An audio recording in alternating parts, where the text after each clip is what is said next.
Bab 2547. Si manusia ular pun bergegas menyerah Surya. Surya marah sekali melihat manusia ular itu membunuh si anak perempuan. Surya langsung menghunuskan tombaknya, bilah tombak bersinar dengan terang. Si manusia ular menghindar hunusan tombak Surya, lalu berbalik mencengkeram tombak naga biru dari samping. Sembari tangan kirinya memegangi tombak naga biru, tangan kanannya pun terayun ke arah Surya. Surya langsung mengelak dengan kaget, lalu berbalik mengayunkan tinjunya ke arah si manusia ular. Groar, naga emas pun muncul untuk mengadang ayunan tinju si manusia ular. Energi monster itu dan Surya saling beradu dengan kencang. Aura hitam menyembur keluar dari tangan si manusia ular, lalu beterbangan sebentar sebelum akhirnya menuju manusia ular. Si manusia ular langsung melangkah mundur sambil melafalkan mantra. Awan hitam di dalam gua pun bergegas berkumpul dan menuju si manusia ular, energi gelapnya terus tersalurkan masuk ke dalam tubuh monster itu. Setelah itu, si manusia ular memunculkan tiga tembok pertahanan di depannya. Bruk, bruk, bruk, naga emas menembus ketiga tembok itu, tetapi setelah tembok yang terakhir tertembus, aura naga emas pun berubah menjadi serbuk keemasan dan lenyap. Wah, sepertinya aku sudah meremehkanmu, komentar si manusia ular sambil menatap Surya dengan dingin. Ternyata kamu lebih kuat daripada para petualang bodoh itu. Si manusia ular pun mengisap semua sisa-sisa awan hitam yang ada ke dalam tubuhnya, lalu ukurannya segera bertambah dengan pesat. Awalnya ia hanya setinggi 2 meter, tetapi sekarang mendadak menjadi 3 meter. Otot-otot tubuhnya tampak sangat kekar. Walaupun berwujud manusia, tubuh monster itu dilapisi dengan sisik ular berwarna hitam. Setelah belajar dari pertarungannya dengan si manusia kelelawar, Surya pun tidak berani langsung melawan si manusia ular. Ada satu hal yang harus dia pastikan, terlebih dulu. Tangan kanan Surya mengeluarkan pedang naga iblisnya, lalu mengayunkannya ke arah si manusia ular. Si manusia ular tidak mengelak, melainkan menyerap energi pedang yang berwarna hitam itu. Hahaha. Manusia ular itu pun tertawa terbahak-bahak. Kukira kamu kuat sekali, tapi sepertinya penilaianku salah. Kamu menggunakan teknik kegelapan, ya. Itu berarti kamu adalah musuhku sekarang dan kamu harus mati. Kalau begitu, biar ku bunuh kamu. Si manusia ular mengangkat tangan kanannya dan sebuah bola energi berwarna hitam pun muncul di telapak tangannya. Bola energi itu perlahan-lahan bertambah besar hingga puluhan kali lipat dan akhirnya melayang di tengah udara. Si manusia ular pun melemparkan bola energinya. Surya menarik napas dalam-dalam, lalu mengepalkan tangan kanannya dan balik menyerang dengan teknik naga dewa. Groar, naga emas pun muncul dan bergegas menyambut bola energi berwarna hitam itu. Kedua serangan itu saling bertubrukan hingga terdengarlah bunyi ledakan yang kencang. Gelombang kejut yang dahsyat sampai mengguncangkan tanah dan semua bagian gua. Puing-puing gua terus berjatuhan, sepertinya Gunung Brenon akan runtuh. Namun, Surya dan si manusia ular sama sekali tidak ambil pusing. Mereka pun saling beradu tinju di dalam gua yang sangat kecil ini. Surya terus melayangkan tinjunya, sementara sisik hitam si manusia ular memangkas setengah kekuatan serangan Surya sekaligus mengubahnya menjadi sisik-sisik ular berwarna hitam pula. Si manusia ular pun berbalik meninju dada Surya hingga dia terpental melayang dan menghantam gunung. Namun, Surya segera terbang kembali dan balik menyerang manusia ular itu. Di sisi lain, sekitar 50 meter dari Gunung Brenon, seorang wanita menatap ke arah gunung sambil berlutut di atas tanah dan menangis dengan pilu. Bab 2548. Putriku, kembalikan putriku, jerit wanita itu dengan sedih. Para penduduk desa lainnya sibuk menghibur wanita itu. Ini bukan pertama kalinya si manusia ular menculik anak-anak mereka. Walaupun mereka semua membenci monster itu, mereka tidak bisa berbuat apa-apa. Sudah, Kak Nora. Kita semua sama-sama merasa sangat sedih, tapi siapa yang bisa mengatasi masalah ini? Orang yang menghibur Nora adalah Ibel. 3 tahun lalu, si manusia ular menculik dan memakan putranya. Selama 3 tahun ini pula dia merasa sangat menderita. Itu sebabnya dia ikut menangis melihat kesedihan Nora karena putrinya diculik si manusia ular. Suami Nora, Jared Weekend, pun berkata dengan marah, "Sialan. Ayo kita ke Gunung Brennon untuk mencari manusia ular itu dan meledakkan guanya. Kita lawan dia. Aku yakin kita bisa membunuhnya." "Iya, iya, ayo ledakkan gunungnya. Sekalipun harus meledakkan Gunung Brennon, yang jelas manusia ular itu harus mati." Saat para penduduk desa sedang berseru dengan marah, tiba-tiba terdengar bunyi guncangan kencang dari arah Gunung Brennon. Mereka semua refleks menoleh ke arah gunung lalu menyaksikan bagaimana gunung yang tinggi menjulang itu perlahan runtuh. Kok bisa? Inikah berkat dari langit? Apa ini ulah kultivator yang tadi?" tanya Jared. "Tadi aku melihatnya terbang ke dalam gua. Jangan-jangan dialah yang meledakkan gua itu untuk membunuh si manusia ular." Jared ikut menoleh menatap Gunung Brennon yang sudah benar-benar runtuh. Setelah itu, dia melihat seseorang terbang keluar dari balik reruntuhan Gunung Brennon dan melayang di udara. "Benar, itu dia kultivatornya," pekik Jared dengan gembira. "Sepertinya ini memang berkat dari langit. Desa kita selamat." Akhirnya langit berbelas kasihan dan mengutus orang untuk membantu kita menyingkirkan monster itu. Semua orang sontak bersorak, tetapi reruntuhan Gunung Brennon tiba-tiba mulai bergerak seolah-olah ada sesuatu yang berukuran besar sedang menggerakkan tubuhnya di bawah sana. Detik berikutnya, seekor ular piton raksasa berwarna hitam pun muncul dari bawah reruntuhan. Tubuh ular piton itu mencapai 30 meter lebih dengan lebar sekitar 3 meter. Para penduduk desa sontak ketakutan melihat ular raksasa yang ukurannya nyaris sebesar Gunung Brennon. Dia itu sebenarnya ular atau manusia? Mungkin manusia ular itu adalah ular hitam yang menguasai teknik berubah. Tapi, karena sekarang ia bertemu dengan lawan yang benar-benar kuat, ia nggak bisa kabur lagi. Semoga saja begitu. Bab 2549. Semua orang pun terdiam memperhatikan apa yang terjadi. Surya yang berdiri di atas Gunung Brennon menunduk menatap si ular piton raksasa di bawahnya sambil berkata, "Kayaknya ini wujudmu yang paling kuat, ya? Kalau iya, berarti kamu akan kalah." Ular hitam itu tidak mengatakan apa-apa, ia hanya menatap Surya sambil mendesis menjulurkan lidahnya. Tangan kiri Surya pun memanggil tombak naga birunya, lalu melemparkannya ke arah si ular hitam. Akan tetapi, ular hitam itu ternyata bisa menahan auranya sehingga tombak naga biru tidak bisa berubah wujud. Begitu mengenai si ular hitam, kekuatan ujung tombak naga biru malah meleleh terkena sisiknya. Akibatnya, tombak naga biru pun tergelincir ke atas tanah. "Apa?" Surya sontak terpana, lalu menyadari betapa cerdiknya ular hitam ini. Sepertinya ia sudah tahu bahwa tombak naga biru memanfaatkan aura lawan, itu sebabnya lah sengaja menahan auranya. Namun, apa ular itu berpikir bisa mengalahkan Surya hanya dengan menahan auranya? Ular piton itu memang berukuran raksasa, tetapi itu juga berarti gerakannya cenderung lebih lambat. Begitu pertempuran dimulai, Surya bisa dengan mudahnya menghindari setiap serangan si ular piton. Tidak peduli seberapa kuatnya ular itu, tetap saja ia tidak bisa melukai Surya.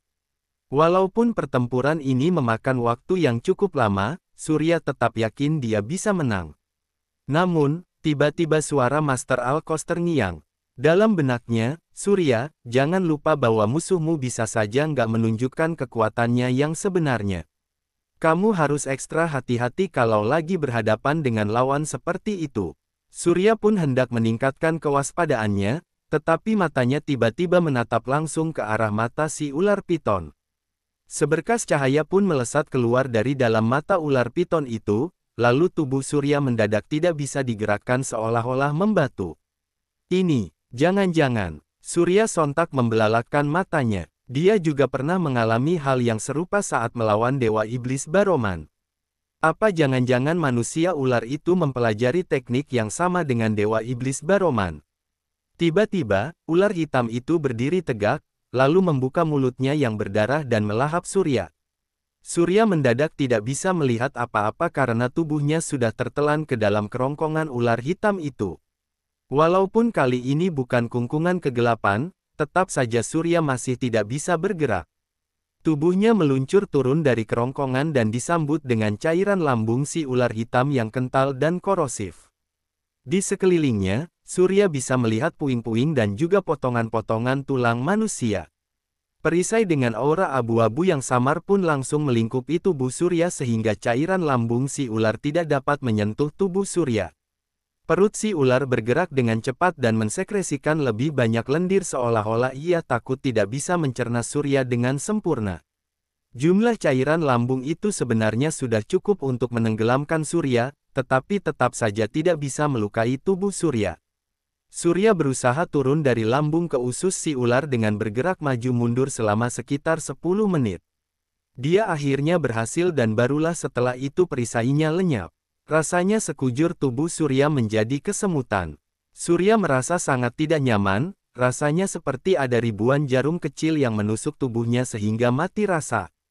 Namun, sebagai seorang kultivator klan naga, dia jauh lebih hebat dalam mengontrol sirkulasi darah dan irama napasnya. Itu sebabnya Surya hanya membutuhkan waktu sekitar 10 detik untuk menghilangkan rasa kebas itu. Rasanya Surya ingin langsung menusuk tubuh ular piton raksasa ini dengan marah, lalu kabur dari sini dan menghabisi ular hitam ini.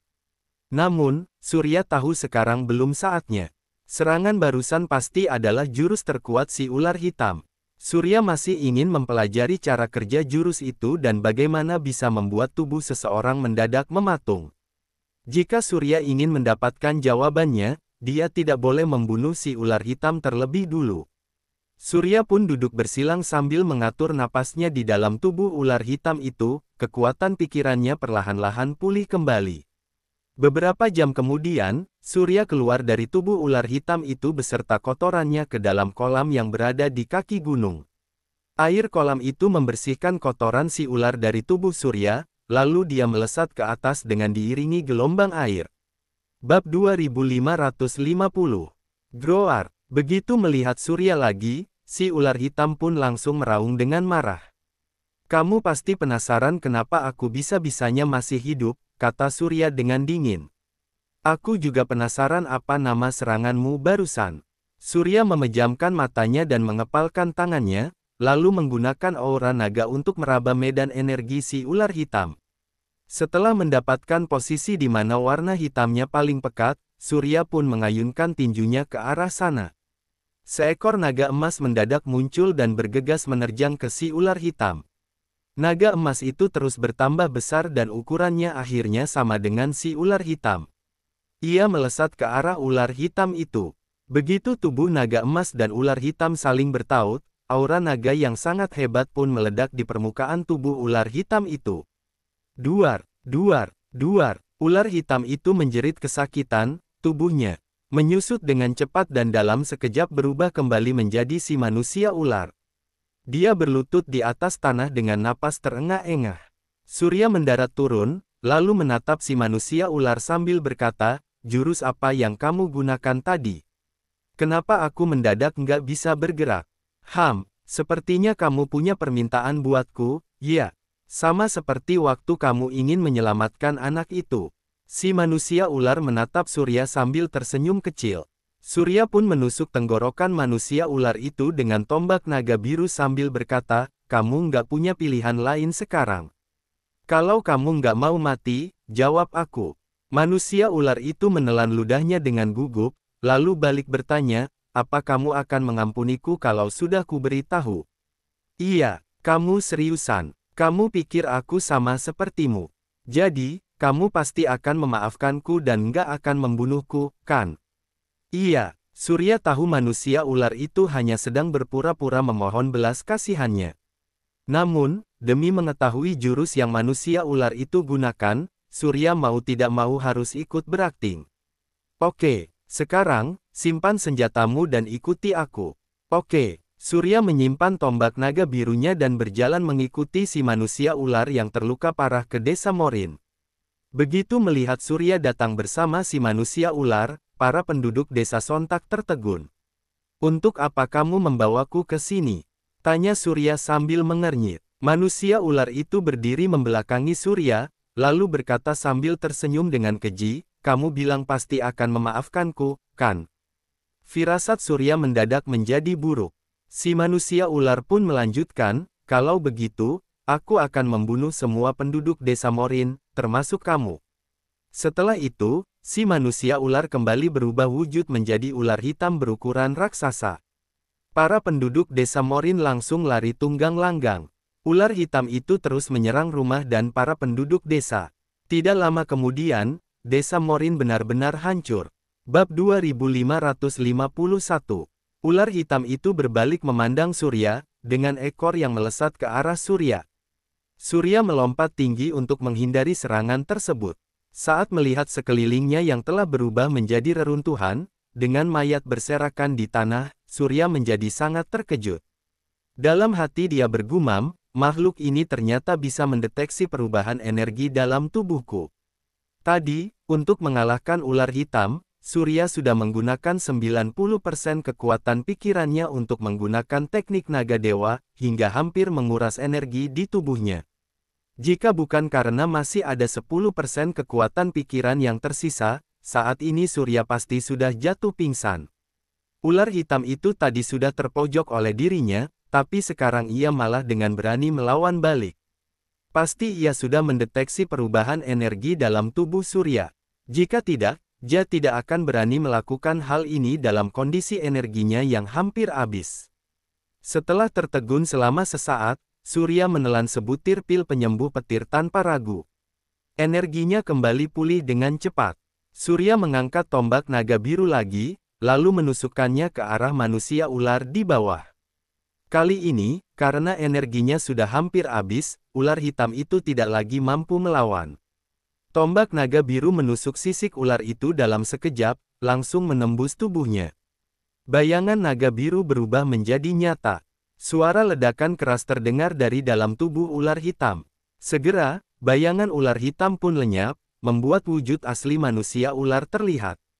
Tombak naga biru menembus perutnya, membuat manusia ular yang sudah kehabisan seluruh energinya jatuh berlutut di depan Surya dengan suara keras. Surya berteriak dengan penuh amarah, "Dasar makhluk sialan, sekarang kematianmu sudah tiba." "Tunggu sebentar." Manusia ular itu tiba-tiba menengadah memandang Surya sembari berkata, "Aku bersedia memberitahumu teknik yang baru saja aku gunakan, asalkan kamu memberiku waktu beberapa menit untuk bernapas." Surya menatap manusia ular, ragu-ragu sejenak, sebelum akhirnya menurunkan tombak naga biru di tangannya. Manusia ular tampak menyeringai, lalu berujar, "Teknik yang baru saja aku gunakan itu disebut penangkap jiwa. Ini adalah serangan pikiran yang khusus. Setiap kultivator yang bisa memasuki ruang tengah harus mempelajari teknik serangan dan pertahanan pikiran. Kalau enggak, mereka akan mudah dibunuh di sana."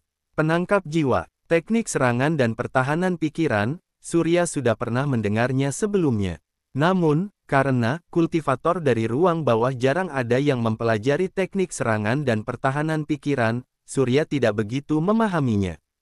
Setelah mendengarkan penjelasan manusia ular, Surya tiba-tiba menyadarinya.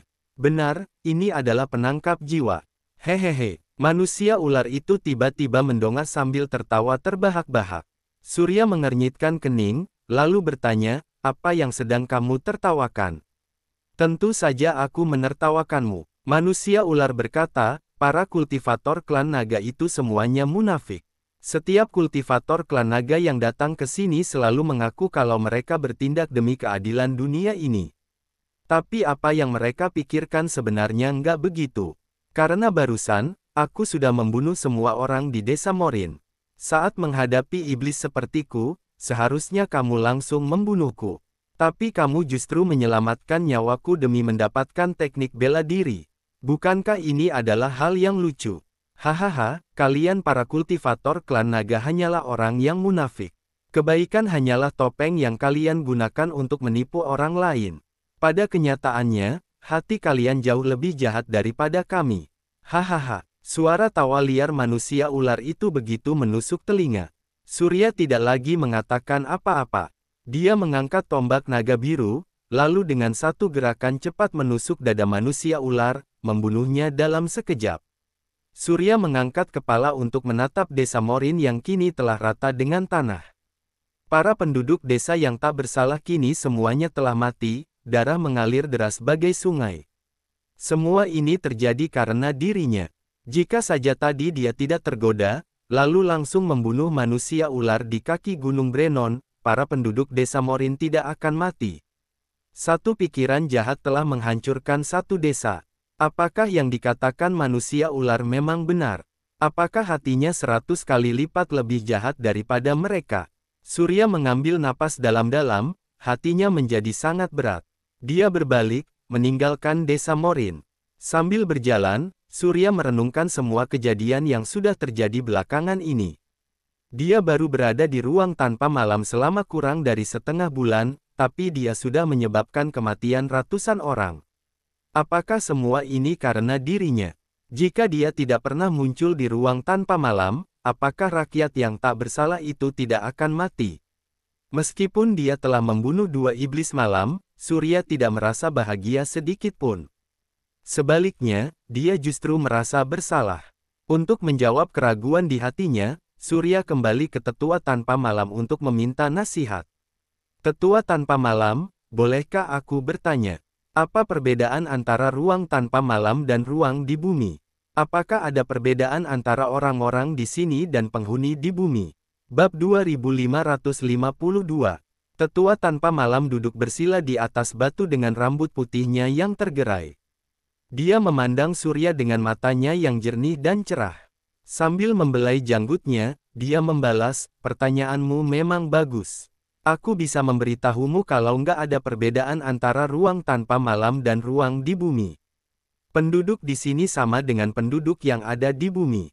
Mereka punya darah dan daging, nggak ada bedanya. Saat mendengar ini, Surya merasa sangat marah, lalu dia berkata, kalau begitu kenapa ujian ini begitu kejam? Apa enggak bisa membuat ruang ilusi seperti Fatamorgana? Kalau ruang tanpa malam sama seperti Fatamorgana yang hanyalah ilusi, penduduk di sini bisa terhindar dari bencana. Surya menggertakkan gigi sambil bertanya, bukankah mereka enggak harus mati? Tetua Tanpa Malam membalas, Surya, aku bisa memahami perasaanmu. Tapi kamu harus tahu kalau masalah hidup dan mati adalah hukum alam. Ini adalah bagian dari aturan ruang. Selain itu, kalau kamu hanya berlatih di dalam ilusi, kamu nggak akan benar-benar memahami esensi kebenaran dari beberapa hal. Esensi kebenaran, Surya berkata dengan marah, esensi kebenaran apanya? Bukankah seorang kultivator seharusnya menjadi pelindung suatu ruang? Untuk mengalahkan iblis malam, juga menyelesaikan ujian ini, apakah kita hanya bisa membiarkan mereka menyakiti penduduk yang nggak bersalah itu? Tetua Tanpa Malam membelai janggutnya. Dia terdiam sejenak sebelum berkata, apa yang kamu katakan sebenarnya adalah masalah yang kamu hadapi. Kalau orang lain yang menghadapi situasi ini, mungkin mereka nggak akan mengalami masalah yang sama. Apa? Surya mengernyitkan kening sambil memandang Tetua Tanpa Malam. Tetua Tanpa Malam pun melanjutkan, esensi kebenaran yang aku katakan itu sebenarnya sangat sederhana. Di dunia ini, ada banyak perubahan yang berbeda. Manusia pasti akan menghadapi sebuah pilihan, terkadang bahkan pilihan yang salah. Tapi intinya tetap sama, yaitu memilih hasil yang menurutmu adalah hasil terbaik. Persik dan jeruk itu sama-sama manis dan enak. Tapi kalau kamu memilih persik, orang lain yang akan mengambil jeruknya. Kalau kamu memilih jeruk, orang lain yang akan mengambil persik. Sekalipun kamu terlambat memilih, orang lain bisa saja mengambil kedua-duanya. Bagaimana kamu memilih, serta kapan kamu memberikan jawaban yang tepat adalah esensi kebenaran yang perlu dipahami oleh seorang kultivator. Sama seperti saat kamu bertarung dengan manusia ular di Gunung Brenon. Kalau kamu langsung membunuhnya di sana, ia tidak akan punya kesempatan untuk membunuh penduduk desa Morin. Surya terbang di langit, terus merenungkan kata-kata Tetua Tanpa Malam. Tetua Tanpa Malam memberitahunya bahwa dia tidak terjebak dalam hasil yang sudah ditentukan, melainkan terjebak dalam pilihannya sendiri. Ini adalah masalah yang pasti akan dihadapi oleh setiap kultivator. Melihat awan putih di depan, Surya menggertakkan giginya sambil bergumam, kalau begitu, lain kali saat iblis malam muncul, aku akan langsung membunuhnya. Aku nggak akan memberinya kesempatan lagi. Dengan begitu, mungkin nggak akan ada penyesalan.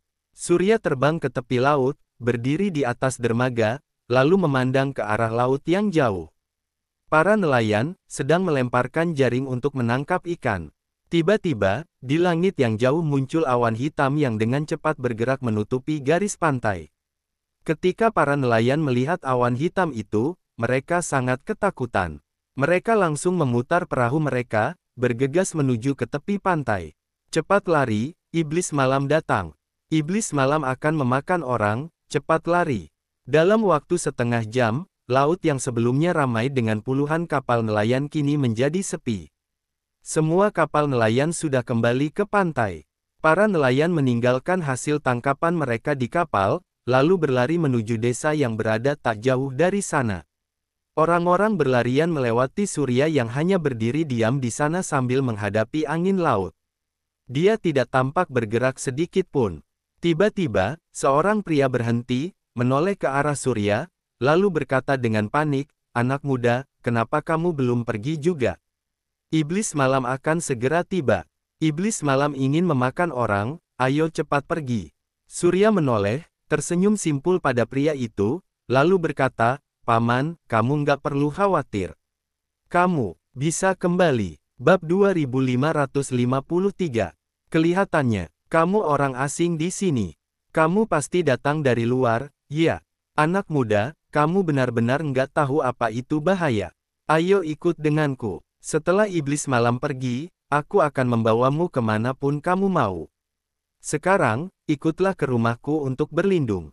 Pria parubaya itu langsung menarik Surya untuk pergi mengikutinya. Surya mengernyit sambil berujar, "Paman, ini sungguh nggak perlu. Sudahlah, nggak perlu banyak bicara lagi. Ikut saja ke rumahku untuk duduk sebentar." Surya mengikuti pria parubaya itu kembali ke desa dengan enggan. Dia memasuki rumahnya untuk berlindung. Tepat saat mereka baru masuk ke halaman, badai hitam menerjang, angin kencang berembus, membuat pria parubaya itu mundur beberapa langkah. "Paman, apa kamu baik-baik saja?" "Nggak apa-apa, ayo cepat masuk." Pria parubaya itu menarik Surya masuk ke dalam rumah, lalu menutup pintu. Kemudian, dia mengintip keluar melalui celah pintu. Dia menghela napas lega, berbalik menatap Surya, lalu berkata, "Jangan takut. Sebenarnya kami sudah terbiasa dengan angin laut ini. Setiap kali iblis malam datang, pasti akan ada angin kencang. Iblis malam hanya akan memakan semua ikan di kapal nelayan, nggak akan naik ke darat. Jadi, kamu tenang saja. Setelah iblis malam pergi, kita semua akan aman." Surya menatap pria parubaya itu, lalu bertanya, "Paman, kalau iblis malam memakan semua ikan kalian, bukankah usaha kalian seharian ini akan jadi sia-sia?" "Hai." Pria parubaya itu menghela napas, lalu berkata, "Beberapa ikan ini nggak ada artinya. Iblis malam bisa memakan manusia. Siapa yang nggak mengalami sedikit kesulitan dalam hidup ini? Anak muda, apakah kamu punya masalah di hatimu?" "Ah." Surya menggelengkan kepalanya dengan cepat, lalu menjawab, Enggak. Paman, aku nggak punya masalah dalam hatiku." "Hahaha." Pria parubaya itu tertawa terbahak-bahak, lalu berkata, "Melihat wajah murungmu, aku pikir kamu sedang menghadapi masalah dalam hidup." Pria parubaya itu menepuk pundak Surya, lalu berkata, "Anak muda, jangan terlalu dipikirkan. Kamu harus tahu kalau hal baik maupun hal buruk itu semuanya akan berlalu. Nggak ada masalah yang terlalu serius. Kita harus lebih santai dalam menjalani hidup ini." "Ya, terima kasih Paman." Surya hanya mengangguk, tidak mengatakan apa-apa lagi. Namun, tiba-tiba terdengar suara jeritan dari luar. Keduanya mengintip melalui celah pintu, melihat angin puting beliung hitam melintas, menghancurkan rumah-rumah beberapa penduduk desa. Pria, wanita, serta anak-anak terangkat ke udara. Melihat pemandangan ini, pria parubaya itu ternganga dengan ekspresi terkejut. Dia berkata, "Ini, bagaimana bisa begini? Biasanya iblis malam nggak pernah masuk ke desa. Apakah hari ini iblis malam akan menghancurkan seluruh desa?" Surya melihat orang-orang terjebak dalam puting beliung, orang dewasa dan anak-anak berteriak dan menangis. Surya secara naluriah membuka pintu untuk melangkah keluar. Namun, pria parubaya itu menghentikannya sambil berkata, "Anak muda, apa yang mau kamu lakukan? Kamu nggak bisa keluar sekarang, itu berbahaya. Paman, aku adalah seorang kultivator. Tolong izinkan aku menyelamatkan orang-orang itu. Apa, kamu adalah seorang kultivator? Tanya pria parubaya itu sambil mengerutkan kening menatap Surya. Surya mengangguk. Kemudian, di bawah tatapan pria parubaya itu, dia langsung melangkah keluar rumah. Di halaman luar, Surya mengucapkan mantra, menggunakan teknik inkarnasi. Dua inkarnasi dirinya muncul dari tubuh Surya dalam sekejap. Bersambung ke bab 2553. Terima kasih.